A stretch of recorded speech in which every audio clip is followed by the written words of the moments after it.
Hello, welcome to agri time, learn agriculture with me. Friends, आज हम discuss करने वाले हैं कृषक प्रमाण पत्र के बारे में। चूंकि नया नियम जारी किया है आईजीकेवी ने, यूनिवर्सिटी की तरफ से जो प्रवेश नियम है उसमें जो कृषक प्रमाण पत्र है उसका इस बार अलग ही नियम है। ठीक है, तो वीडियो को लास्ट तक देखना ताकि आप एकदम से समझ जाओ कि कृषक सर्टिफिकेट जो है वो किन छात्रों को बनवाना चाहिए, इससे फायदा क्या होना चाहिए, नया नियम क्या है, फॉर्मेट कैसा रहना चाहिए, तो इन सभी के बारे में चर्चा करेंगे। अगर आपने ये वीडियो नहीं देखा तो आपका कृषक प्रमाण पत्र बनवाने का कोई भी फायदा नहीं होगा। ठीक है, तो वीडियो को लास्ट तक देखिए, जो भी मैं बताऊंगा उसको अच्छे से समझने की कोशिश करें।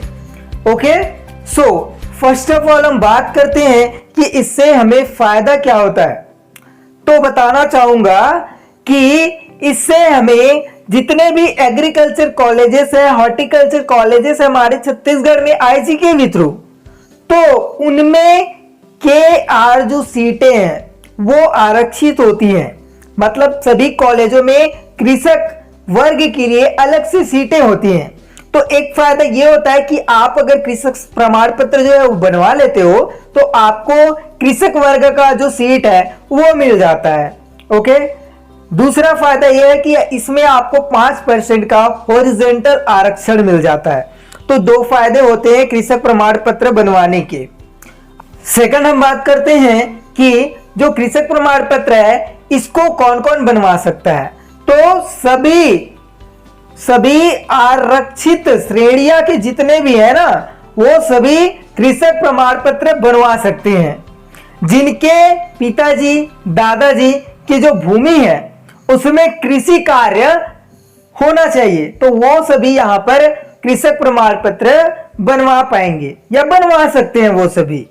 आगे देखते हैं कि जो कृषक प्रमाण पत्र है इसका जो नया नियम इस बार जारी हुआ है तो वो क्या है। नया नियम आईजीकेवी की तरफ से आया हुआ है। वो नया नियम चलिए आपको मैं बता देता हूँ। वो जो नया नियम आया है, तो सबसे पहले आपको जो नया नियम आया है उसका 9.3 वाला पॉइंट देखना है। मैंने वहां से ये जो कट है इसको लेके आया हूं मैं यहां पर, और इसमें क्या बोला जा रहा है, सभी आरक्षण श्रेणी में छत्तीसगढ़ में स्थायी कृषि में कार्यरत किसानों जिनकी जीविका पूर्ण रूप से कृषि पर आधारित हो, उनके पुत्र पुत्रियों को 5% हॉरिजॉन्टल आरक्षण लागू होगा।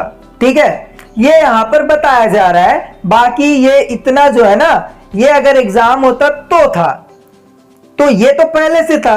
अब जो नया नियम आया है वो मैं आपको बता देता हूं।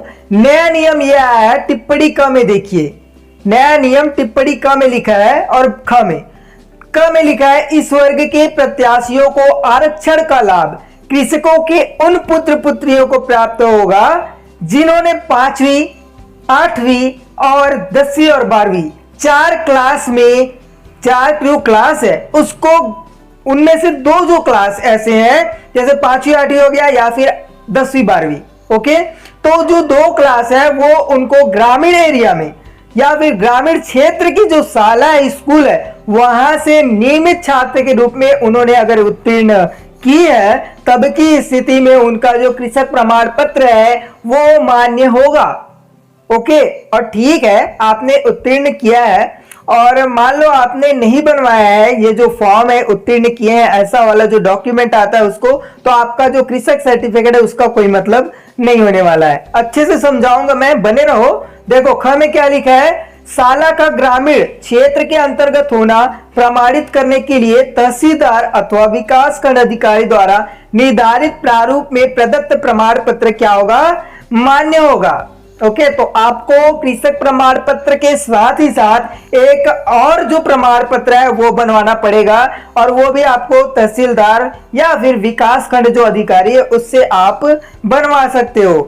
ठीक है, अब मैं आपको कृषक प्रमाण पत्र का जो प्रारूप होता है, जो फॉर्मेट होता है, और जो आपका ये जो ग्रामीण क्षेत्र का है ना, इसका प्रारूप बताऊंगा ताकि आप और अच्छे से समझ जाओ और अच्छे तरीके से आप उसे बनवा पाओ।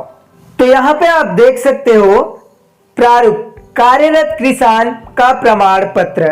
तो यहाँ पे जो फॉर्मेट है वो तो आपको समझ में आ जाएगा जब आप थोड़ा बहुत पढ़ोगे। तो नीचे में देखिए यहाँ पे जो तहसीलदार है, नायब तहसीलदार, उनका सिग्नेचर होना चाहिए। अगर आप पटवारी का सिग्नेचर कराना चाहो तो पटवारी का सिग्नेचर भी आप करा सकते हो। ओके, अगर सरपंच का कराना चाहो तो सरपंच का भी आप सिग्नेचर इस कृषक सर्टिफिकेट में करा सकते हो। लेकिन जब तक आपका तहसीलदार से नहीं होगा तब तक ये मान्य नहीं होने वाला।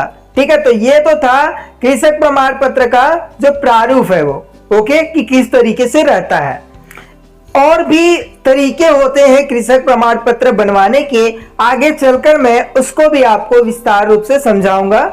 इसके बाद हम बात करते हैं जो 5वीं 8वीं और जो 10वीं 12वीं है उसका 2 क्लास का हम मतलब कि प्रूफ कैसे बनाएं। जो प्रमाण पत्र इन्होंने बोला है बनवाने के लिए तो वो कैसा रहता है तो उसका प्रारूप भी मैं आपको दूंगा। साथ ही साथ यहाँ पे वो कैसा बनता है उसको मैं दिखा देता हूँ। तो यहाँ पे देखिए ये दूसरा प्रारूप है जहां पे भी नायब जो तहसीलदार है उनका हस्ताक्षर लगेगा और सील लगेगा।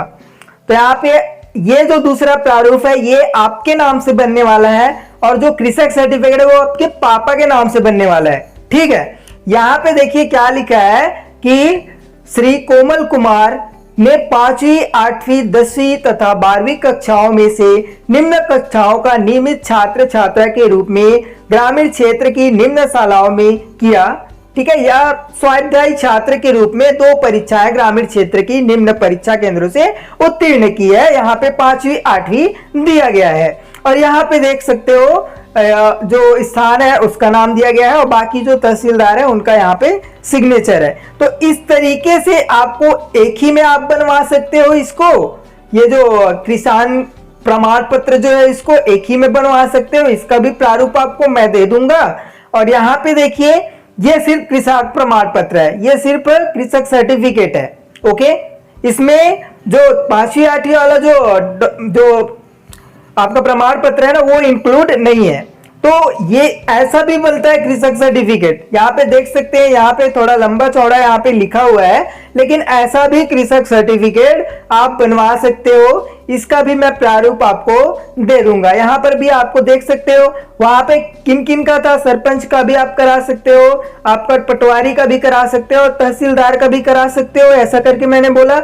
यहाँ पर आप देखिए सिर्फ तहसीलदार का हस्ताक्षर है। तो अगर आप सिर्फ तहसीलदार का हस्ताक्षर कराते हो तो भी चलेगा वो, लेकिन तहसीलदार का होना अनिवार्य है। अगर पटवारी का ही कराते हैं तो वो मान्य नहीं होने वाला। ओके, तो याद रखिए 2 डॉक्यूमेंट लगने वाले हैं कृषक सर्टिफिकेट के साथ।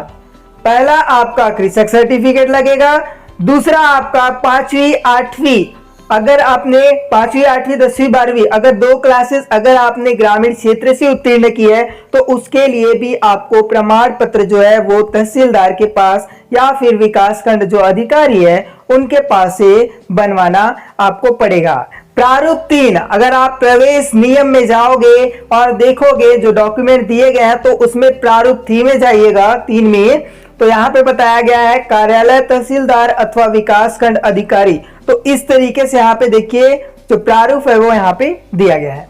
तो इसको आप निकलवा लीजिएगा प्रिंट करके और तहसीलदार से इसमें सिग्नेचर करवा लीजिएगा अगर आप ग्रामीण क्षेत्र से, ग्रामीण एरिया से बिलोंग करते हो तो। और 5वीं 8वीं 10वीं 12वीं में से कोई 2 कक्षाएं आपने ग्रामीण एरिया में उत्तीर्ण की हो तो तभी आपका जो कृषक सर्टिफिकेट है वो मान्य होगा, अन्यथा आपका जो कृषक सर्टिफिकेट है वो मान्य नहीं होगा।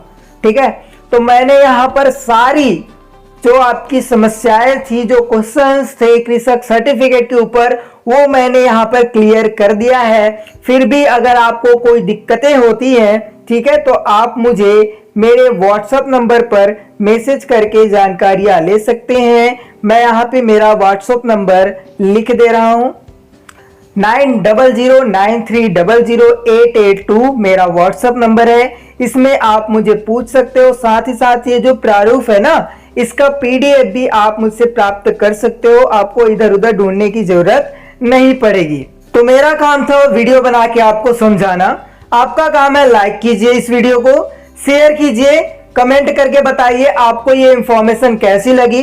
कोई डाउट होता है तो भी आप कमेंट कर सकते हो। एंड आने वाली इंफॉर्मेशन अगर आपको चाहिए तो चैनल को सब्सक्राइब करके बेल बटन में ऑल जरूर सेलेक्ट कर लीजिएगा। जय जवान जय किसान।